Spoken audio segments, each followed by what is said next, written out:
What's up, all you superhero lovers out there? Welcome to the Comic Hero Talk podcast.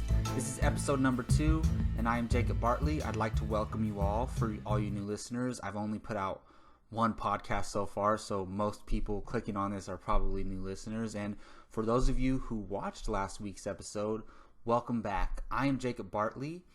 For those of you who don't know who I am, which is most people out there, I am just a comic book slash superhero movie nerd from Sacramento, California. And I also have a movie podcast, a movie YouTube channel called Apocalypse Movies with my buddies Jake Berlin and Gio Ramos. So we've been doing that for about a little over a year now, and that's where we review all movies. But I started this YouTube channel just to talk about superheroes, and that might be within the movie world, the TV world, or even more so in the comic book world, where I just started reading comics. I'm not going to lie about that and pretend to be an expert, but it's something that I just started doing, and it's something that I really enjoy. So just to talk about the format of this podcast really quickly, I first run down the comic book movie news. So I talk about anything going on in the world of the movies regarding superhero films. And then I talk about the comic book TV news. So anything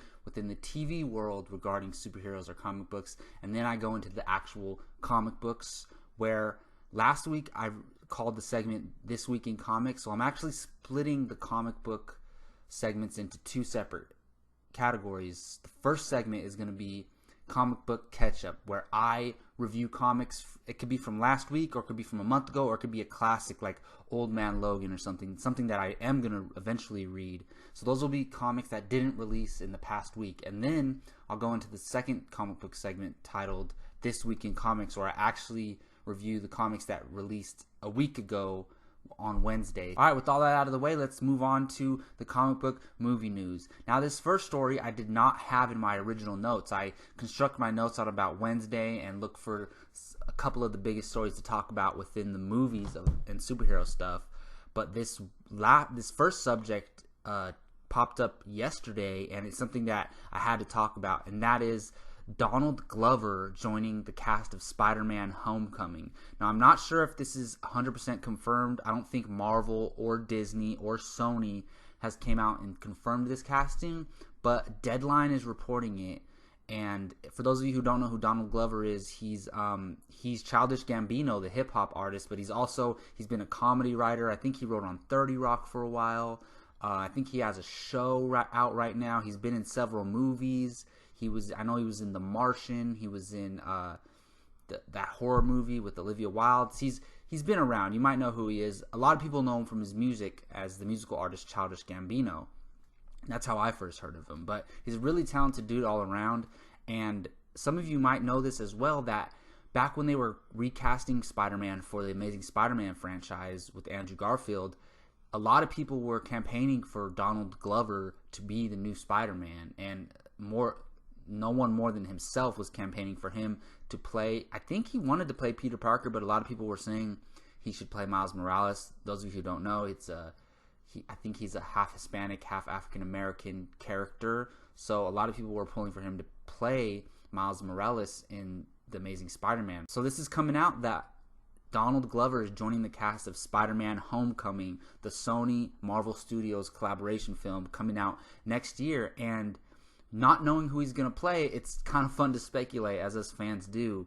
I honestly believe that he's going to be... I don't think he's going to be Miles Morales. I don't think he's going to be a Spider-Man. I think he's going to be a different character. He's going to be somebody working at Oscorp, or he might be a future villain or something like that. There's rumors... So Michael Keaton has joined the cast. I'm pretty sure that's confirmed, and he's highly rumored to play Vulture. And then there's rumors that he's going to be working with another villain who helps him construct his suit.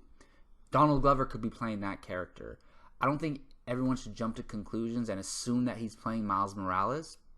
It would be kind of weird, because in the comic books, Miles Morales was significantly younger than Peter Parker, and Peter, I think he's from a different universe, and whenever they did cross paths, Peter had to mentor him in a way.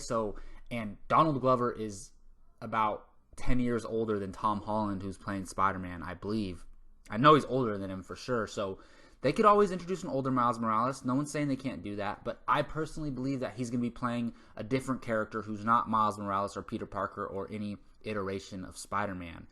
But with all that being said, I'm excited for him to be in this movie. I think he's a talented dude. I haven't seen him act too much, but he's very charismatic, and I like his music, and I like him overall. So I'm excited about him being in Spider-Man Homecoming, one of my most anticipated movies for next year, especially among superhero films, because Spider-Man's my favorite character ever. So, yeah, well, let's move on to our next topic, and that is about Namor the Sub-Mariner. So a lot of talk has been going around the movie space about how Namor the Sub-Mariner is back at Marvel. Now, I see a lot of movie sites and a lot of YouTube channels and a lot of stuff titling it Namor back at Marvel.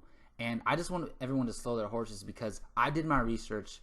I looked back at several articles and interviews with Kevin Feige and some of the other heads at Marvel, and I don't think that Namor is technically, officially, 100% back at Marvel. So I just want to let's take a look at the tracking record. So how this all came up to be a big movie news story around the space is Kevin Smith was interviewing Joe Quesada, who's, I believe he's one of the higher ends at the Marvel Comics and the Marvel production as far as TV and movies. I'm pretty sure. I don't know exactly what his job is, but I know he's heavily involved in Marvel. And he was on Kevin Smith's podcast, Fat Man on Batman. Great podcast, by the way. You guys should check it out. And Kevin Smith asked him about Namor. And he basically said, "What's up with Namor? Do you guys have the rights to him?" And Quesada thought he was talking about the comics. And he's like, "Yeah, he's in the comics." And Smith said, quote, "No, what studio? How come you guys aren't diving into the water? Do the same people who have Iron Man have Sub-Mariner?" End quote. And Quesada responded with, quote, "Yes, as far as I know, yes we do. Yeah, it's not at Fox, it's not at Sony." So the way this sounds to me is that Quesada doesn't really know. I don't know what he knows or not. I'm not assuming, but the way it looks to me is Quesada's not sure. And he just kind of answered the question. He says, "As far as I know, yeah, it's not at Fox, it's not at Sony. It was never at Fox, it was never at Sony. You know who had the rights to Namor the Sub-Mariner is Universal. And they got those rights a while ago, I believe around the same time that Sony acquired Spider-Man and Fox acquired X-Men, Fantastic Four, and Daredevil." So I think that he's just not sure what he's talking about. He might be just trying to fool people and pull one on us. Who knows? But as far as I can tell, it seems like he doesn't know what he's talking about. So let's go back to 2 years ago in July of 2014 when Kevin Feige spoke to IGN about Namor the Sub-Mariner. And this is the question that IGN asked him. "Finally, there were rumors circulating a while back that Universal and Legendary Pictures were developing a Sub-Mariner movie, but there was also some confusion about who holds the rights to the character. So could Legendary make that movie at this point?" Kevin Feige said no. So that is saying that Universal and Legendary can't make a Sub-Mariner movie without Marvel. And then they said, "So if a film were to happen, would you guys be making it?" Kevin Feige said yes, but it's slightly more complicated than that. Let's put it this way. There are entanglements that make it less easy. There are older contracts that still involve other parties that mean we need to work things out before we move forward on it. As opposed to an Iron Man or any of the other Avenger characters or any of the other Marvel characters where we could just put them in. So, for those of you who may know this or might not know this, Universal still has the distributing rights to Hulk, and I think they have the rights to make a solo Hulk film, but Marvel can put the Hulk in their movies, but they can't make a solo Hulk film without involving Universal somehow. I think that looking at these comments from Kevin Feige with his IGN interview, I think that it's the same exact situation with Namor the Sub-Mariner. I think Universal still has the distributing rights and the rights to make a solo Sub-Mariner film with Marvel, but neither Marvel or Universal can go on and make a Sub-Mariner film without the other.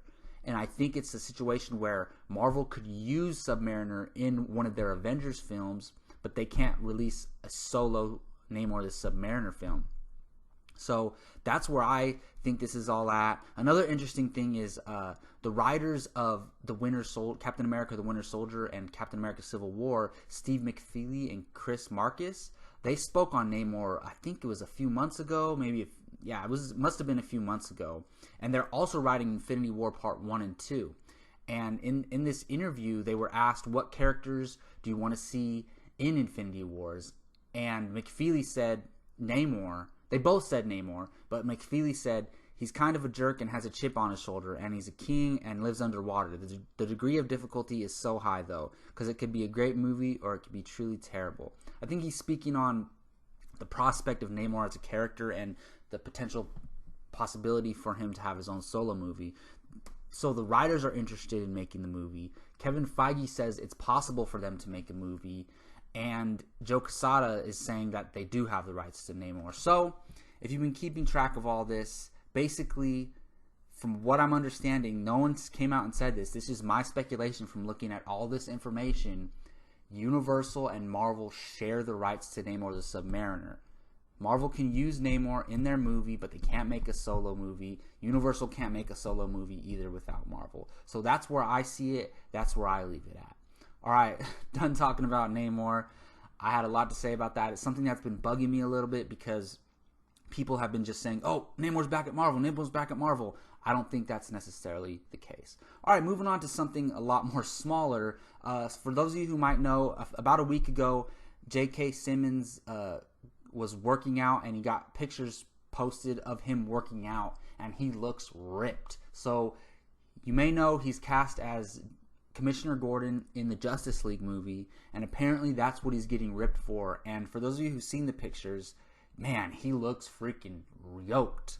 And it's interesting because Commissioner Gordon was never like super buff or anything like that. I know in the Dark Knight Returns comic book, specifically the animated movies, he looked huge, but he never like showed muscle. I don't recall. But I'm cool with this because it makes sense for someone who was on the police force, someone who was a commissioner who had to get involved in action a lot, to be in physical shape. And who's to say that why can't Commissioner Gordon be buff? Why not? It's an iteration, it's an interpretation of the character, it's an adaptation of the character. They can do whatever they want with the character. They can make him any type of commissioner. They can make him young, old. They can literally do whatever they want. So why not make him buff? And J.K. Simmons is a badass, especially after watching Whiplash. He's a badass, and getting buff makes him even more badass. All right, that's going to do it for all the movie news topics for the day. Let's move on to the comic book TV news. All right, well, Stephen Amell, Arrow, Oliver Queen himself. I'm a huge fan of the show, by the way, so a lot of the TV news I cover will probably have a lot to do with that whole CW universe, Supergirl, The Flash, Arrow, Legends of Tomorrow. But yeah, Stephen Amell was at Wizard World Philadelphia, and he spoke on the new upcoming villain for Season 5 of Arrow. And apparently it's going to be a callback to Season 1. Not necessarily it's going to have a connection to a character from Season 1 or be a character from Season 1, but I think he's saying that it's going to be a similar villain in Season 1 where it's someone that he can physically fight. No mystical or magical elements. He fought the Dark Arrow, I believe, Malcolm Merlin in the first season, and then even Deathstroke didn't have magical powers. He had the Mirakuru in Season 2, but someone that more down to earth that Oliver can fight. This is the quote that Stephen Amell put out or spoke to at Wizard World Philadelphia. Our villain is going to be in a lot of ways the callback to Season 1, and that's something that you can do when you're in Season 5. I think that the villain that we have coming in is really going to ground the show and take us back to some of the elements that we had in the earlier days before we introduced so many fantastical elements to the Arrow universe. And also, he said, introducing another vigilante to the DC universe next season. So, yeah, I'm digging these comments because I personally was not a fan of Season 3 or 4 as much as I was of Season 1 and 2. I still argue to this day with myself and other fans of comic book TV that Arrow Season 2 is arguably the best season of comic book television of all time. And I stand by that. Now keep this in mind, I haven't seen every season of comic book television. I don't watch Gotham, I don't watch Agents of S.H.I.E.L.D. I did not watch Smallville all the way through. So there might be another season that's greater than that season, but I argue with myself. I go back and forth. There's 3 seasons that can hold that title. That's Arrow Season 2, The Flash Season 1, and Daredevil Season 2. I probably give the edge to Daredevil Season 2, but I think Arrow Season 2 and Flash Season 1 really challenge that. So I'm excited to hear that the villain is going to be a callback to Season 1, a similar villain, a villain that does not have powers, someone that Oliver can go toe-to-toe with. I think that is awesome. I'm really looking forward to it. Hopefully Arrow can find its feet, because these last 2 seasons have not been my favorite. I still love the show. I still love the characters, and I'm going to keep watching it because I'm highly invested in this whole entire universe, but I just really want Arrow to get back on its feet and get back to Season 1 and 2 type of quality. All right, sticking within the same universe, another TV story revolving around the Arrowverse. So Legends of Tomorrow Season 2, yes, it's coming. Legends of Tomorrow Season 2 is apparently bringing in an older Vixen. For those of you who don't know who Vixen is, they put out a little animated series on her on the CW Seed, and she's a superhero character within this universe.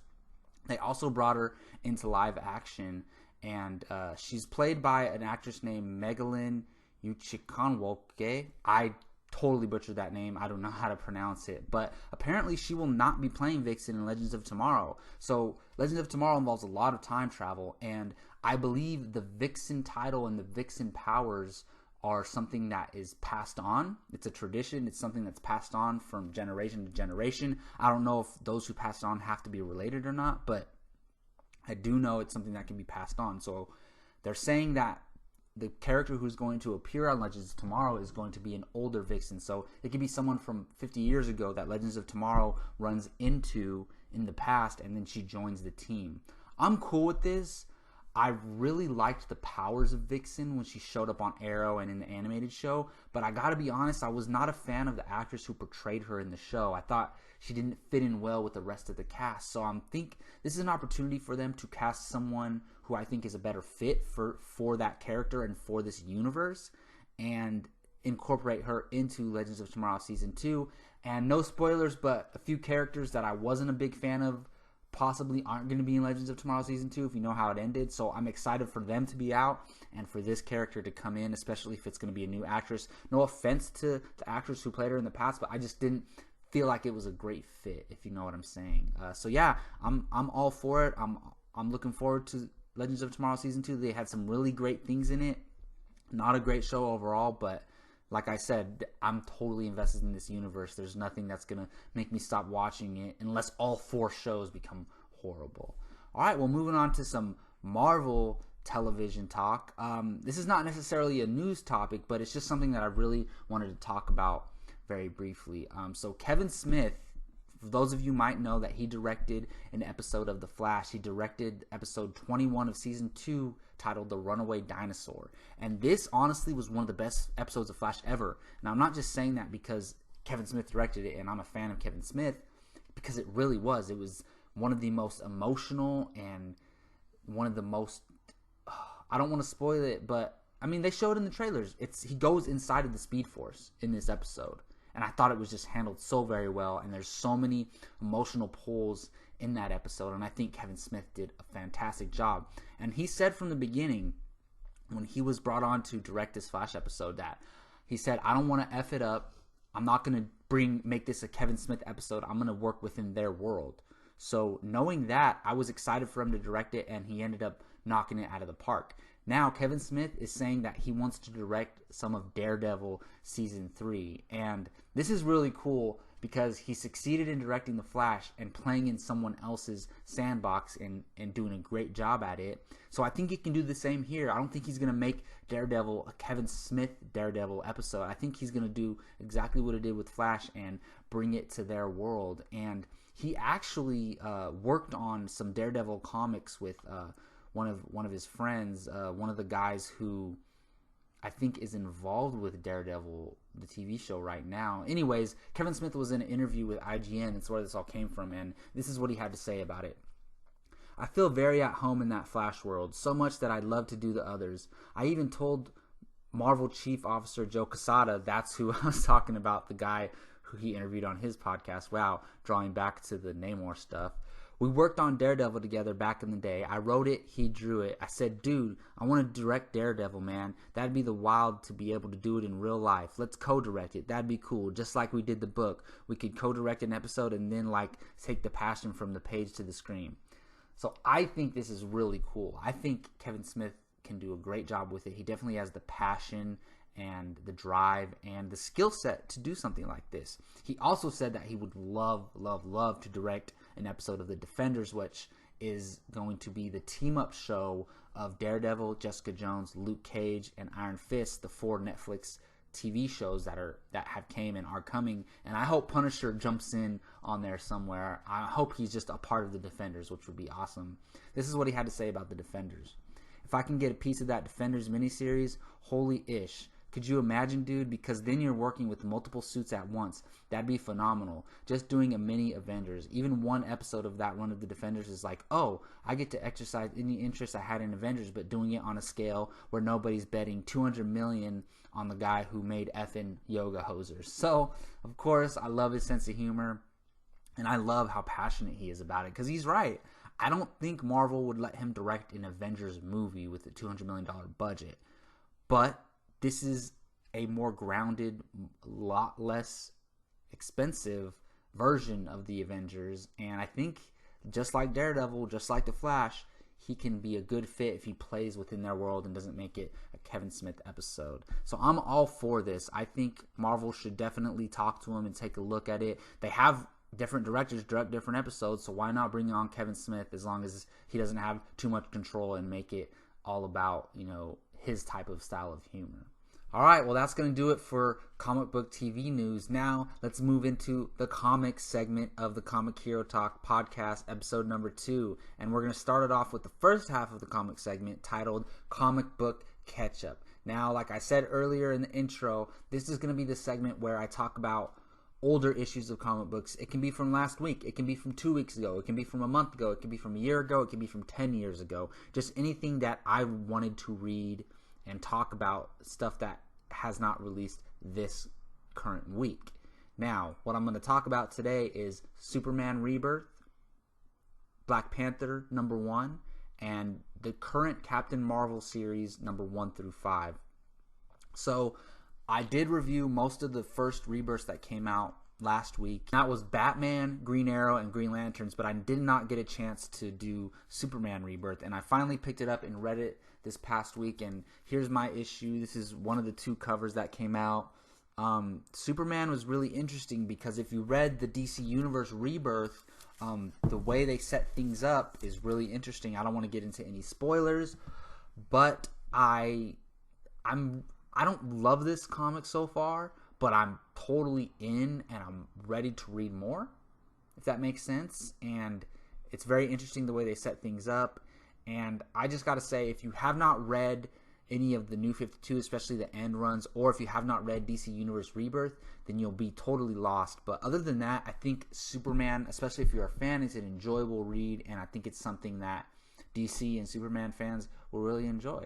Alright, well now I'm talking about, I believe this came out about a month ago, not sure the exact release date, but it's Black Panther number 1, and I actually got a really cool variant cover of Black Panther number 1, and it's weird because I had a friend who started reading Black Panther number 1, and he told me he lives about an hour away from me in Sacramento, and he told me that the comic book store he went to was sold out of the Black Panther number 1s, and he had to get a second printing of it. I got this last week, and it was the last one in the comic book store closer to me, and I got an original printing of a variant cover, which is really cool. He's probably jealous. But yeah, I really like the Black Panther thing. And especially after Captain America Civil War. Prior to that, I was a fan of Black Panther from the cartoons, but I never read any comics of him and didn't know much about him. But after Captain America Civil War and after reading this comic, I'm really interested in Black Panther, and especially his movie comes out in about 2 years. Can't wait for that. But I think Black Panther is a good read because it's very different than any other comic that you're going to read. It's about an African nation and about a king who's a superhero.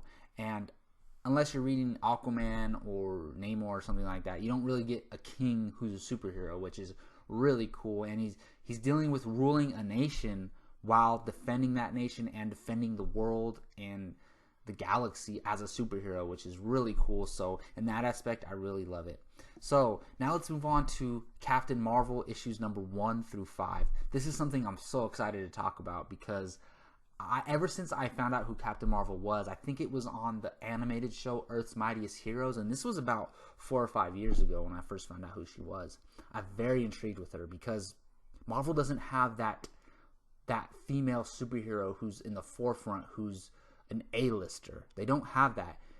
Black Widow is becoming that in the movies because of Scarlett Johansson and her portrayal of her, but as far as the comics and just overall, they don't have that A-lister female Wonder Woman type character. And I honestly believe Captain Marvel is on her way to becoming that. One, because she has her solo movie coming out in 2019, and those of you who know, I hope the Brie Larson rumors are true because Brie Larson is a perfect fit to play this character, phenomenal actress. And I think after that movie, I think Captain Marvel is going to skyrocket into popularity, and I'm really excited for it. And it's also one of the reasons why I wanted to pick up these issues of Captain Marvel. Let me just show you the 1 through 5 issues real quick. I think I just have mostly the regular copies. This is Captain Marvel number 1. This is Captain Marvel number 2.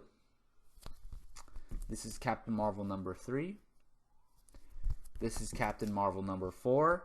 And my number 5 Captain Marvel is a variant cover, which is awesome. I had to buy it.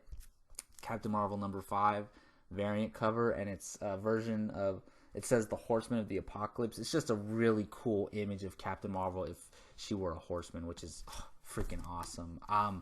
I am loving this series. I absolutely love it.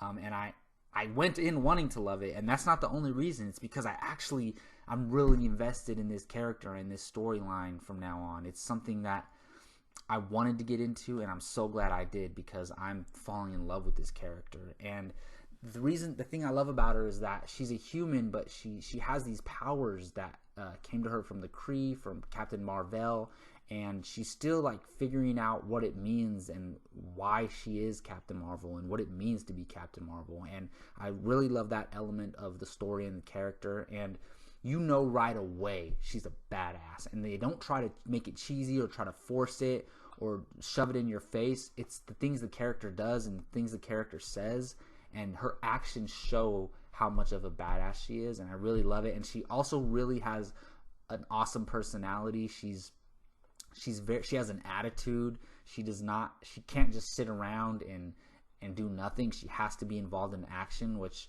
she loves the thrill of it. And I love how she's a fighter first and foremost, but she's also a woman, and she also has feminine aspects to her, and they don't shy away from that. They still show her woman side, which is something that I think a character like this needs in order to stay grounded and stay humanized. I'm talking more about Captain Marvel because I read 5 issues. Something I really love about this Captain Marvel run so far is the Alpha Flight. And for those of you who don't know, I didn't know anything about Alpha Flight before this series, so I'm not going to act like I know what I'm talking about. But in this series, there's an Alpha Flight space station, and it sits right outside of Earth, and it's our first defense. If any alien attacks are coming towards Earth, it's the first defense and the first thing that's going to try and stop them. And she is the leader of that group or that station right now. And it's really cool seeing that dynamic between her and the Alpha Flight members, and the setting of the Alpha Flight is really cool. It's almost like its own little community up in space in a space station, and it gets attacked a lot throughout the first 5 issues, and it feels like Star Trek to me. That's what I got. I got a feel for, the Star Trek, and she felt like Captain Kirk when the spaceship is getting attacked, and I really enjoyed that aspect of it. And there's just some really cool things. In issue number 1, you see her talking with War Machine, and just her back and forth with him, and her personality really shows.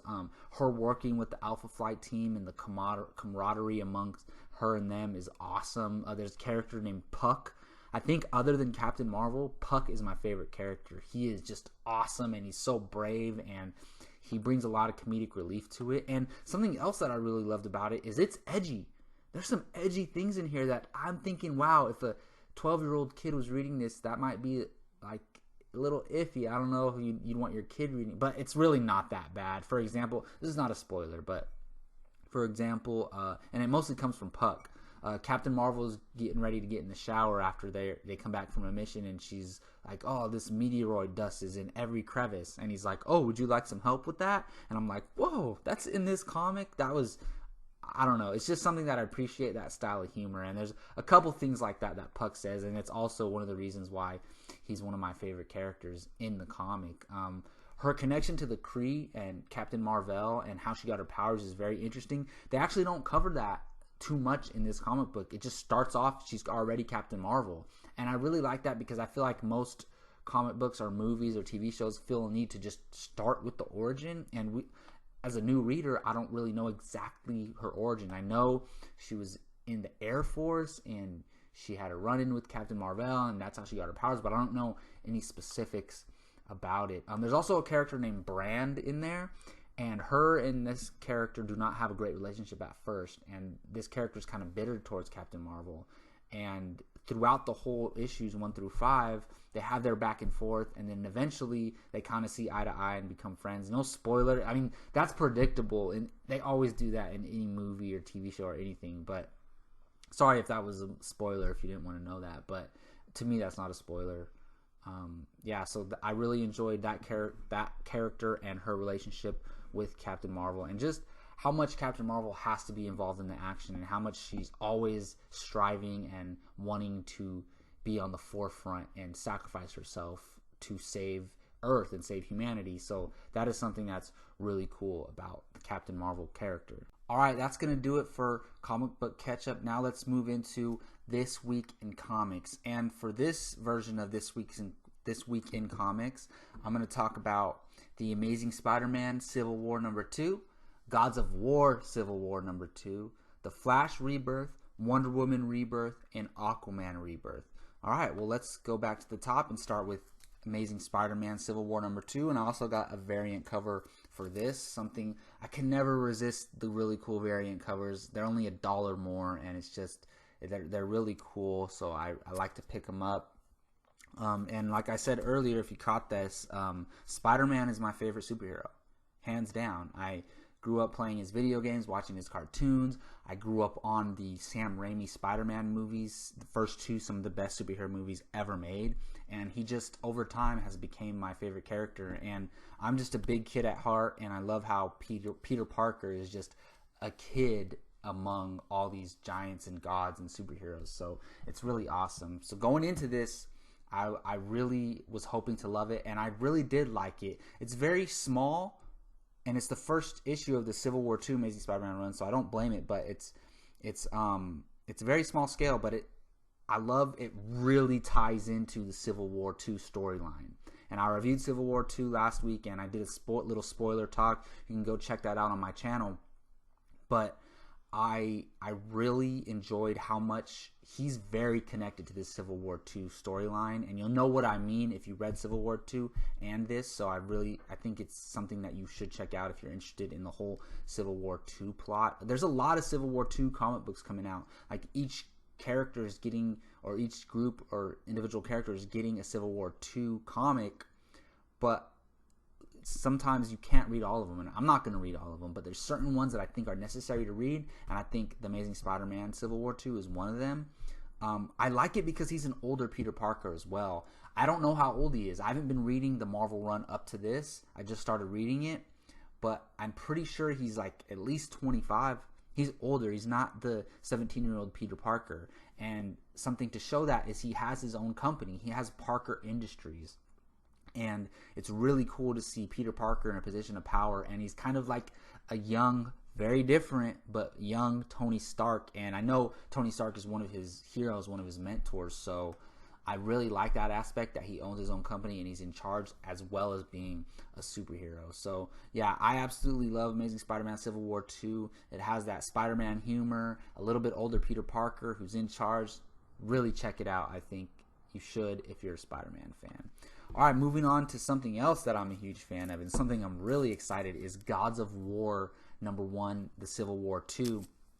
And here's the cover for that. And for those of you who don't know who that is, that's Hercules. That is Hercules. And I know Hercules has been in the Marvel Comics for a while, but I didn't know he was still within their current run of comics. And I don't want to get into this whole thing, but basically anyone can use Hercules or Greek mythology in their storytelling. It's public domain. You could write a book on Hercules if you want. You can make a movie on Hercules if you want. Anyone can. You just can't take any elements from other adaptations of that character, only from the original source material. So yeah, Hercules can be in these Marvel comics. The thing that made me interested in this Gods of War #1 is that I am a huge fan of the Greek mythology and a huge fan of Hercules, and I'm so intrigued with that whole world, and to mix it in with Marvel is crazy to me, and it's something that I had to read, and I gotta say I really enjoyed it. It's cool seeing Hercules in modern day and how he's been around for so long and how the other superheroes view him and see him, and he doesn't really fit in, but it's just really cool to see that dynamic with the Hercules character. And for example, he's in modern day and he has a cell phone. You see Hercules using a cell phone and he's calling up his buddies, and it's just he's chilling at a bar having a drink. Like, this is something I've always been interested in. Like, what if Hercules lived today? And this is what it's showing us. So I really liked it. There's a real conflict with him and how he fits into the world today. Like, do the superheroes, do the Avengers, do they accept him, or do they kind of put him to shame in a way? And there's a misunderstanding involved around him. So I definitely recommend checking out Gods of War if you're interested in that, or if you're a fan of Greek mythology or Hercules, or you just want to read a cool story within this Civil War II storyline. I really recommend Gods of War #1, Civil War II. All right, moving on to some DC comics, and I'm going to start with the Flash Rebirth #1. Here I got this cover. I believe the Rebirths are releasing 2 different covers for each character every week, and every issue. And this is the one I picked up. I really like it. I really like this issue as well.